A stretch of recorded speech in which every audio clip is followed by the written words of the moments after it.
Polarização. Já estamos de volta com mais um bloco do Circuito Teses e Ideias, que hoje está entrevistando a professora Joab Grana Reis sobre sua tese acerca de estudantes com deficiência que chegaram no ensino superior. Então, Joab, na sua tese, você entrevistou diversos estudantes da Universidade do Estado do Amazonas que possuem alguma deficiência, né, para ver como foi a vivência desses jovens.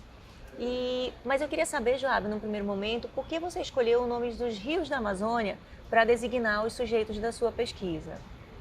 Então, Claudiana, a minha pesquisa, ela trabalha com história de vida, trabalha com narrativas, e a pesquisa ela traz uma escutativa onde esses sujeitos trazem as suas vivências, e uma coisa que ficou muito evidente, eles falavam muito do lugar de onde eles vinham, falavam muito de rios. Então, quando foi para nomeá-los, eu pensei em colocar o nome inicialmente, mas depois, assim, o processo, eu entendo, né, o processo da pesquisa como um processo de criação. Então, eu tive um insight, eu falo que é insight, né, e a partir das leituras que nós fazemos dos textos também, né, onde alguns autores apontam, né, que o sujeito amazônico, eles são identificados a partir dos lugares, dos rios onde eles estão.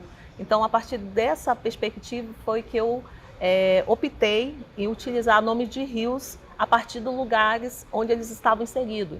Fui para Parintins, fui para Tabatinga, fui para Tefé, e todos eles falavam de rios. Daí a razão de eu ter escolhido rios, por isso que são vozes dos rios da Amazônia. Que beleza, né? Então, os rios atravessam a sua pesquisa desde os seus sujeitos, Perfeito. quanto da sua própria atividade de pesquisa em que você viajou por esses rios para chegar nas cidades e conversar com esses sujeitos, né? E aí, Joab, você comentou agora, né, que você fez a sua pesquisa com histórias de vida dos estudantes. Então, gostaria que você comentasse agora para a gente o que você notou assim de mais significativo ou de mais recorrente nos relatos desses estudantes com deficiência acerca das vivências deles na vida acadêmica, na vida universitária. Porém, Joab, antes de você responder a pergunta, eu gostaria de convidar você e o nosso público para assistir alguns depoimentos de estudantes que a nossa equipe foi coletar. Então, assiste aí. Olá, eu me chamo Beatriz Viana, sou graduada em Pedagogia pela Universidade do Estado do Amazonas, pós-graduada em Psicopedagogia e Educação Inclusiva pelo Centro Universitário FAMetro. Vou fazer uma audiodescrição breve sobre a minha pessoa, porque caso tenha pessoas com deficiência visual nos assistindo, eles poderão saber como eu sou fisicamente, as minhas características. Eu sou uma pessoa branca de baixa estatura, utilizo pulseira vermelha e relógio no braço esquerdo e uso anéis na mão esquerda. Uso óculos e tenho cabelos curtos.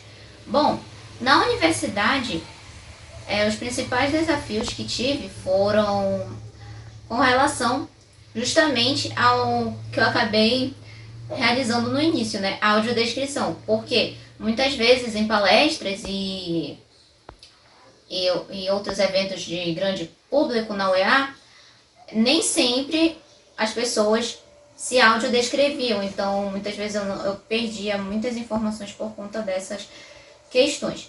E isso me ajudou, como profissional, a mostrar que a audiodescrição é possível nós fazermos bem brevemente, para que nós, pessoas com deficiência visual, possamos ter um acesso e uma interação melhor com o palestrante ou até mesmo um professor de sala de aula. Atualmente eu sou professora da SEDUC, recém-contratada, e como estudante com deficiência, como egressa da nossa Universidade do Estado do Amazonas, eu posso dizer que a minha aprendizagem, a minha estada, foi super tranquila. Interação entre colegas, entre professores. Fui representante de turma durante 4 anos de graduação e isso me ajudou muito a me formar profissionalmente, porque hoje, como pessoa com deficiência que está no mercado de trabalho, está lecionando em sala de aula, em uma escola que ainda segrega alguns alunos com deficiência visual, que é a Escola Estadual Joana Rodrigues, eu posso ter uma organização pedagógica do meu trabalho tenho uma didática em como ele também sei lidar com diferentes pessoas. Meu nome é Ranaíse Costa e falar sobre a experiência na universidade é sempre um desafio, né? Porque eu sei da quantidade de pessoas com deficiência que conseguem chegar até esse patamar de escolaridade e, infelizmente, ainda são poucos. A universidade, principalmente a pública, apesar de possuir as cotas, ainda tem muito a evoluir nesse sentido, porque a gente chega na universidade, mas a verdade é que ela ainda não está pronta para nos receber. Existem as cotas, mas não existe preparo para que a gente esteja lá dentro. Falar sobre o despreparo na universidade pública remete também a uma questão pessoal. Por exemplo, quando eu cheguei na universidade, me questionaram qual era o meu curso, se eu era mesmo aluna de letras, porque a sala de letras ficava no andar de cima.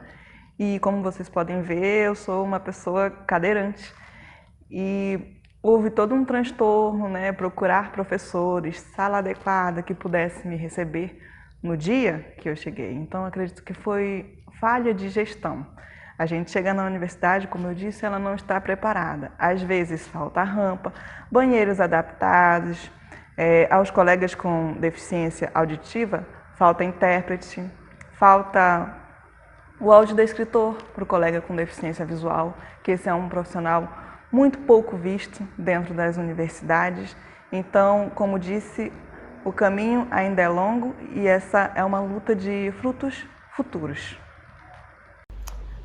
Então, Claudiana, assistindo o depoimento das duas acadêmicas da Universidade do Estado do Amazonas, são depoimentos que dialogam com o resultado da minha pesquisa.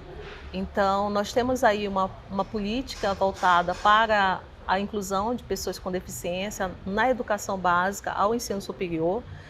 No entanto, a necessidade de modificações, né? Então, na minha pesquisa, fica evidente as barreiras arquitetônicas, né? Nós temos os nossos prédios de 2 andares que nós temos escadas, né? Não temos elevadores, espaços onde nós não temos rampas, né? É claro que nós estamos gradativamente, eu poderia dizer, avançando, até porque esses alunos estão chegando, tem necessidade de mudança. Aí eu falo assim das barreiras comunicacionais, de sinalizações, né, nos espaços. Eu penso que isso é uma realidade não só da Universidade do Estado do Amazonas, mas isso aparece em outros estudos também. A questão da acessibilidade linguísticas e a questão da sinalização, por exemplo, do piso tátil, ela proporciona muito processo de autonomia. E eu penso que discute muito o que eu trago na minha tese, né, que a deficiência ela está na interação. Ou seja, eu posso ter uma deficiência física, mas isso não é impeditivo de eu me locomover para qualquer espaço, né? A barreira está na interação, no momento que não tem uma rampa, no momento que não tem um elevador que possibilite o deslocamento. E assim como o depoimento das alunas, né, que são estudantes da universidade e estão no ensino superior. Pois é, temos ainda vários passos a dar, né, para receber melhor esses estudantes, né? E Joab, assim, você entrevistou estudantes em Manaus e também em algumas cidades do interior do estado, como você acabou de falar.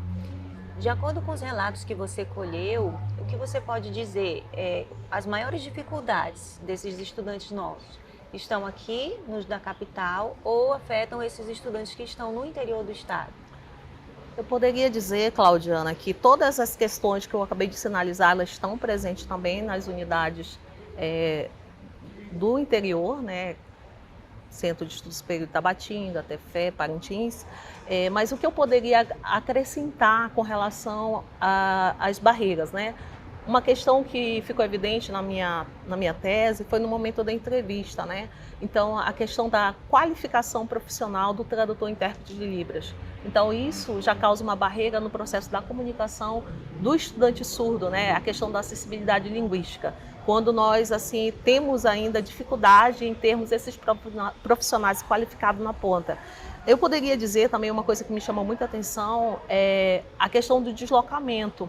Eu entrevistei uma aluna que ela morava em Benjamin Constant, que é um município do Amazonas, e ela tinha condição da deficiência visual, cega, e todo dia ela tinha que atravessar, né, para ir para Tabatinga. Então, uma coisa que ficou evidente, assim, é a própria questão mesmo com relação à locomoção.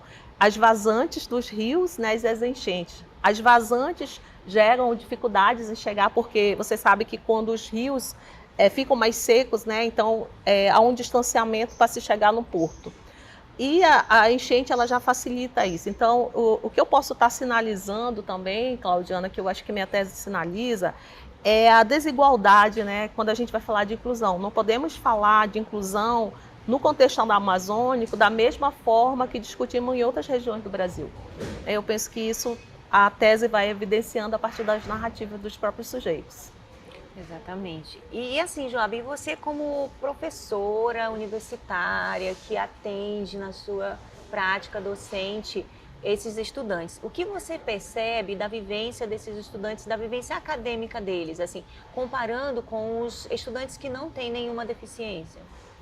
Bom, eu penso assim que são processos de conquistas. Eu penso que nós precisamos garantir a equidade, né, no sentido das condições de oportunidades ainda na universidade. É um processo, por exemplo, no espaço que eu pesquisei, muito recente no sentido do crescimento. Tá? Quando eu fiz a minha pesquisa, eu havia mapeado em toda a universidade 20 alunos com deficiência. Aí nós tivemos aí modificação na lei federal em 2016, no que diz respeito ao sistema de cota. A UEA também passa a adotar esse sistema.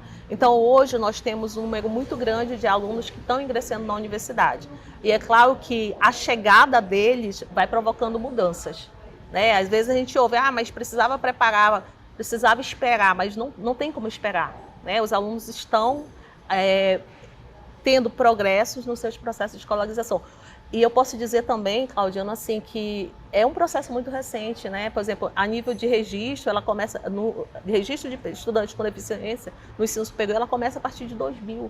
Né? Então a gente vai observando um crescimento, por mais que nós tenhamos ainda muitas barreiras que precisam ser superadas, atitudinais, pedagógicas, né? Mas os alunos estão conseguindo ter esse prosseguimento no processo de escolarização. E muitos deles, né, já como esses estudantes que nós vimos, já se formaram, já estão atuando profissionalmente, né? E isso é que nos traz assim, uma grande felicidade também.